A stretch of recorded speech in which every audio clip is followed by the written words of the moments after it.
Fala galera, sejam bem-vindos ao Arete Jus. Está começando o nono episódio de Jurisprudências em Tese do STJ, o nosso horário de café com jurisprudência aqui no Arete Jus. Hoje nós teremos as edições de número 146, que trata sobre a falta grave em execução penal, número 4, a edição número 151 dos crimes contra a dignidade sexual 1, edição número 152 dos Crimes contra a Dignidade Sexual 2. Mas antes de começarmos, deixe aquele seu like para o algoritmo do YouTube entender que o nosso material é de grande relevância. E vamos lá, galera. Edição número 146. Falta grave em execução penal. Item 4. 4. Item 1. É necessária a individualização da conduta para reconhecimento de falta grave praticada pelo apenado em autoria coletiva, não se admitindo a sanção coletiva a todos os participantes indistintamente. Item 2. A imposição de falta grave ao executado em razão de conduta praticada por terceiro, quando não comprovada a autoria do reeducando, viola o princípio constitucional da intranscendência. Artigo 5º, inciso 45 da Constituição Federal. Item 3. A desobediência aos agentes penitenciários configura falta de natureza grave, a teor da combinação entre os artigos 50, inciso 6 e artigo 39, inciso 2 e 5 da Lei de Execuções Penais. Item 4. A inobservância do perímetro estabelecido para monitoramento de tornozeleira eletrônica configura falta disciplinar de natureza grave, nos termos do artigo 50, inciso 6 e artigo 39, inciso 5 da Lei de Execuções Penais. Item 5.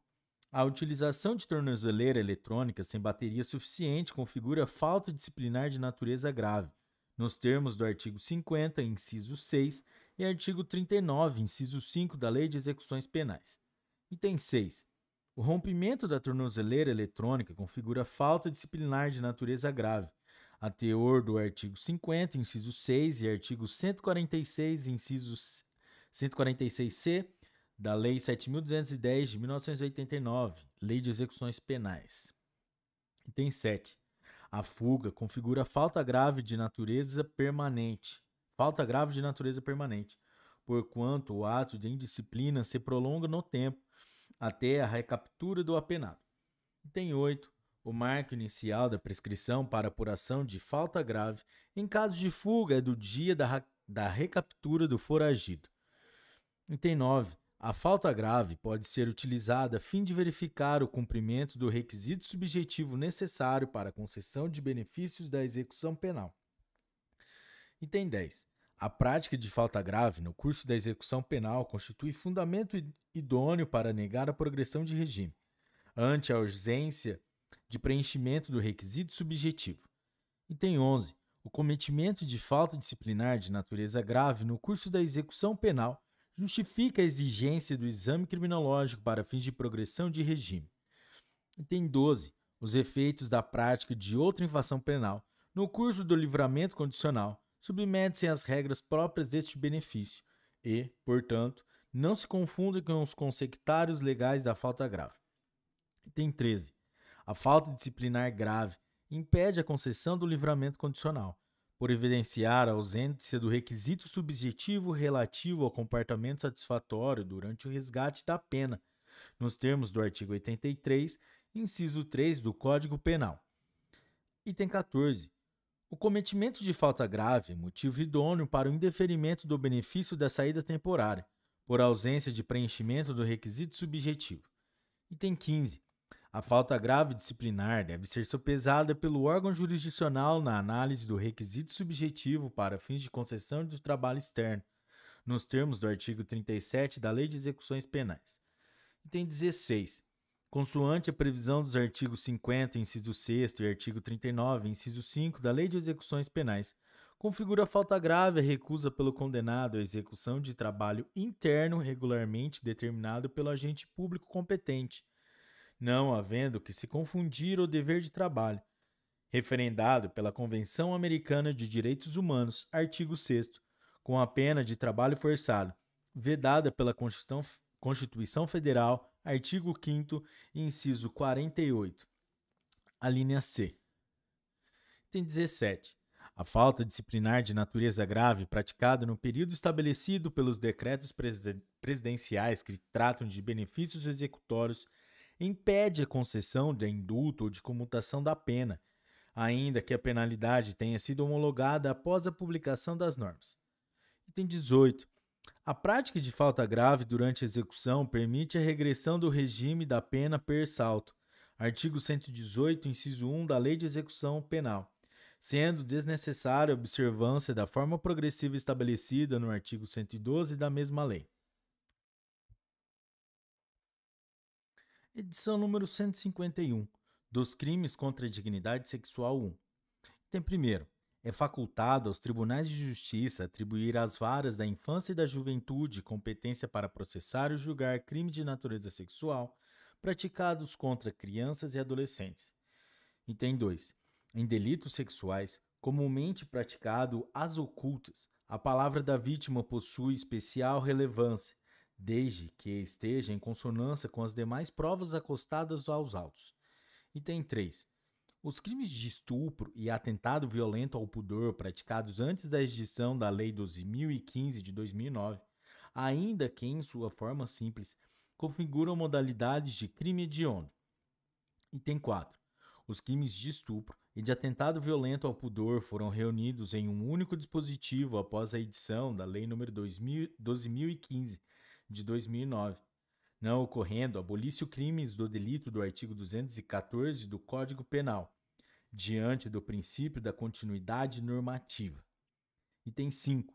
Por força da aplicação do princípio da retroatividade da Lei Penal mais benéfica, a Lei nº 12.015 de 2009 deve alcançar os delitos previstos nos artigos 213 e 214 do Código Penal, cometidos antes de sua vigência. Item 6. Após o advento da Lei 12.015 de 2009, que tipificou no mesmo dispositivo penal, artigo 213 do Código Penal, os crimes de estupro e de atentado violento ao pudor, é possível o reconhecimento de crime único entre as condutas, desde que tenham sido praticadas contra a mesma vítima e no mesmo contexto fático. Item 7. Sob a normativa anterior à Lei 12.015 de 2009, na antiga redação do artigo 224, a linha A do Código Penal, já era absoluta a presunção de violência nos crimes de estupro e de atentado violento ao pudor quando a vítima não fosse maior de 14 anos de idade, ainda que esta anuísse voluntariamente ao ato sexual. Item 8.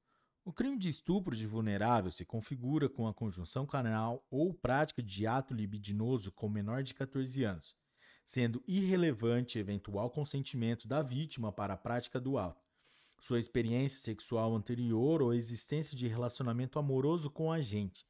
Súmula número 593 do STJ. Item 9.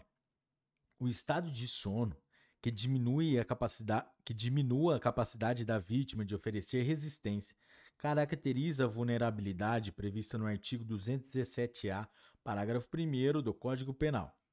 Item 10. No crime de estupro em que a vulnerabilidade é decorrente de enfermidade ou deficiência mental, artigo 217-A, parágrafo 1º do Código Penal, o magistrado não está vinculado à existência de laudo pericial para referir a existência de discernimento ou a possibilidade de oferecer resistência à prática sexual, desde que a decisão esteja devidamente fundamentada, em virtude do princípio do livre convencimento motivado. Item 11. O beijo lascivo integra o rol dos atos libidinosos e configura o crime de estupro se obtido mediante emprego de força física do agressor contra a vítima maior de 14 anos. Edição número 152.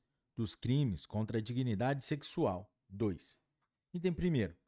É incabível a desclassificação do crime de atentado violento ao pudor para quaisquer das contravenções penais dos artigos 61 ou 65 do Decreto-Lei nº 3.688 de 1941, pois aquele se caracteriza pela prática de atos libidinosos ofensivos à dignidade sexual da vítima, praticados mediante violência ou grave ameaça, com finalidade lasciva, sucedâneo ou não da conjunção carnal.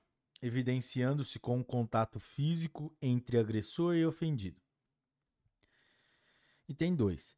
Em razão do princípio da especialidade, é descabida a desclassificação do crime de estupro de vulnerável, artigo 217-A do Código Penal, para o crime de importunação sexual, artigo 215-A do Código Penal, uma vez que este é praticado sem violência ou grave ameaça, e aquele traz íncito ao seu tipo penal a presunção absoluta de violência ou de grave ameaça.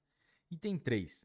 O delito de estupro de vulnerável, artigo 217-A do Código Penal, se consuma com a prática de qualquer ato de libidinagem ofensivo à dignidade sexual da vítima. Item 4. A contemplação lasciva configura o ato libidinoso constitutivo dos tipos 213 e artigo 217-A do Código Penal, sendo irrelevante, para a consumação dos delitos, que haja contato físico entre o ofensor e a vítima. Item 5.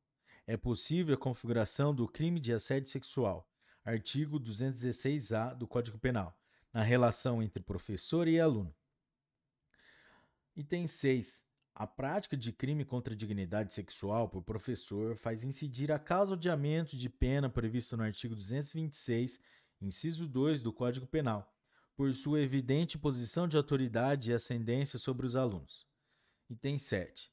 Não há bis in idem na incidência da agravante genérica do artigo 61, inciso 2, a linha F, concomitantemente com a causa de aumento de pena do artigo 226, inciso 2, ambas do Código Penal, no crime de estupro. Item 8. No estupro de vulnerável, o artigo 217-A caput do Código Penal, a condição de vítima ser criança é elemento íncito ao tipo penal, tornando impossível a aplicação da agravante genérica prevista no artigo 61, inciso 2, a linha H do Código Penal Brasileiro, sob pena de bis in idem. Item 9. O fato de ofensor valer-se de relações domésticas para a prática de crime de estupro não pode, ao mesmo tempo, ser usado como circunstância judicial desfavorável, artigo 59 do Código Penal, e como agravante genérica, artigo 61, inciso 2, a linha F do Código Penal, sob pena de bis in idem. Item 10. No estupro de vulnerável, o trauma psicológico que justifica a valoração negativa das consequências do crime, artigo 59 do Código Penal, é aquele cuja intensidade for superior à inerente ao tipo penal. Item 11. No estupro de vulnerável, a tenra idade da vítima pode ser utilizada como circunstância judicial do artigo 59 do Código Penal e, portanto, incidir sobre a pena base do réu. Galera, é isso aí. Esse foi o nosso 9º episódio do Jurisprudência Café, aqui no Arete Jus, tratando sobre jurisprudências em teses do STJ. Se você curtiu, deixe o seu like e seu comentário. Até a próxima. Um forte abraço. Tchau.